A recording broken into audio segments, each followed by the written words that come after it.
ভাই একটা কথা, বিষয়টা হচ্ছে এরকম যে মানে মানুষের কি পরিমাণ ডাউনফল হইলে নিজের পরিবারের কাছে মানুষ খারাপ হয়ে যায়। অবশ্য পরিবারের কাছে সবাই খারাপ।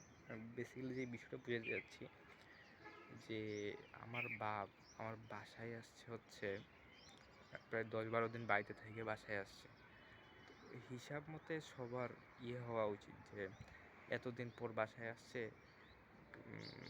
আনন্দ যে হ্যাঁ আব্বু বাসায় আসছে। আমার বাসায় 4 জন সদস্য, তার মধ্যে আমার ভাইয়া চাকরি করে। এবার যে আমার আম্মু, আমার ছোটো বোন আর আমি 3 জন, কেউ একজনও খুশি না যে আব্বু বাসায় আসছে। মনে হয় যে প্যারা, আব্বু কেন বাসায় আসলো। মানে মানে আমি বুঝি না, এটা শুধু আমার ক্ষেত্রে হয় না, এটা হচ্ছে যে আমি দেখছি যে নেভি আলাদা বা আর্মি আলা যারা হয়, সামরিক বাহিনীর সদস্য, তাদের সবার ক্ষেত্রে এরকম হয় যে মানে তারা তাদের পরিবারের কাছে কিরকম একটা টেবু টাইপের। তারা আসলে খুশি হয় না, কিরকম প্যারা প্যারা দেয়। আসলে এটা কোনো সলভ নাই। বাপ মা আসলে তো খুশি, বাবা আসলে তো বাসায় খুশিও হওয়া উচিত, নাকি এটা আমাদের 3 জনেরই সমস্যা একসাথে?